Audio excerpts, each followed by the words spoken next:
Hi, my name is Richard Mendoza the third, and I am Professor Mendoza. You'll have two Mendozas as your teacher for this class, Dr. Kimberly Mendoza and me, Mr. or Professor Richard Mendoza. So hopefully that doesn't get too confusing. Most of the time when you fill assignments, you can go ahead and address Dr. Kimberly Mendoza. She is the one who's in charge of the class, and I am going to be adding on with some writing. So this is a writing class, and I'm excited to get to share with you all the knowledge that I have or knowledge that I found, and I hope to share that with you so that you can use that. And so, yeah, a bit about me. I am a writer.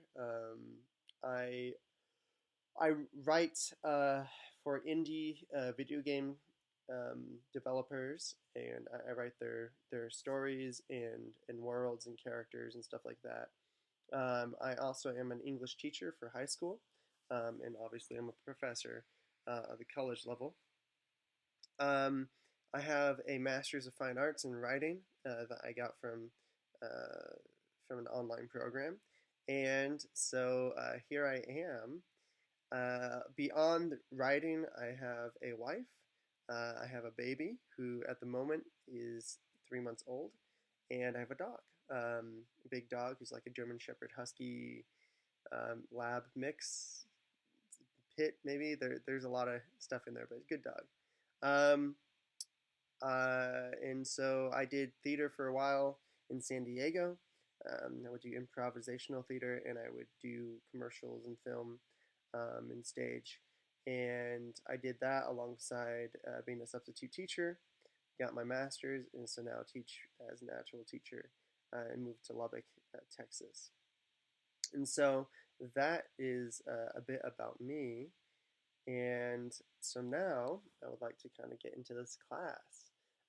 The goal, obviously, of this writing class is so that you can develop your skills, so that you can excel in other classes, or maybe you just want to try some and have an excuse to do some more creative writing. Whatever your reason for being in the class, I'm happy to have you here.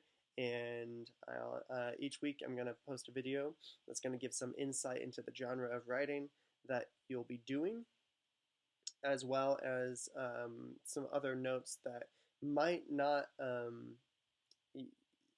might not have to be core to the assignment, but definitely helpful and stuff that I think you can use throughout your journey as a storyteller. And if anything, um, when you read stories or watch movies or anything in the future, you'll remember the notes that I gave you, and you'll be able to kind of pick it apart from a more elevated perspective.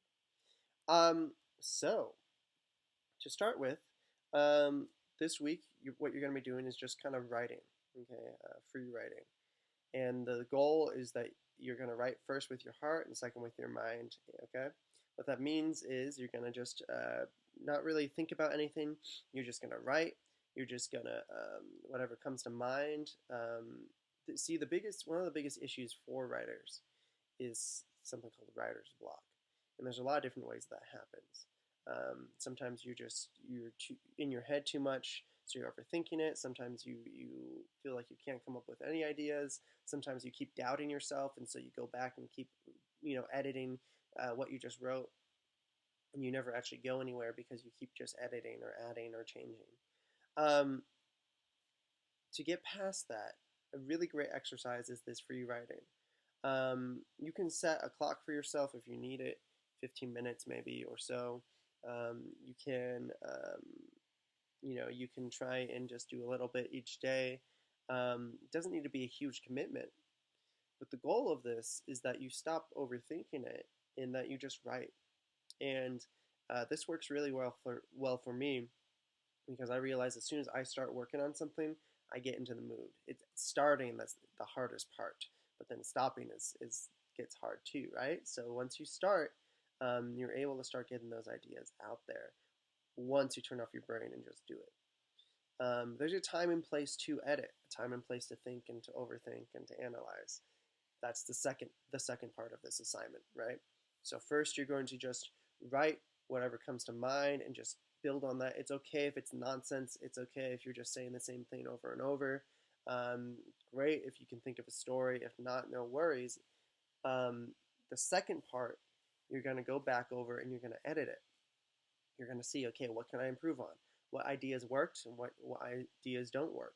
Can I add here? Can I take away here? And you'll be able to see the difference between the two. But once again, one of the hardest parts is starting and then finishing, right? So that's the goal, starting and finishing. If you're someone who needs a prompt, some prompts I can suggest right now would be either to um, write a story based on a memory. Okay. What is a good memory that you have? A bad memory that you have? Another easy one is like a job. Try not to, the next week is going to go even more into that personal narrative. So I suggest not writing it personally from you. Just take a concept. Does that make sense? Um, Take a concept. So if you used to work at Target, just write a story about Target, not necessarily about you, but about Target, right? Another suggestion could be just the color. The color red. What does that make you think of? And just write about that. So those are a couple suggestions. Um, Feel free to go ahead and write on those, write on your own. And good luck. You got this. Other than that, don't forget about the discussions on Thursday. Your primary post should be done by Thursday, and then by Sunday you should have your response post as well. All right. Have a good week.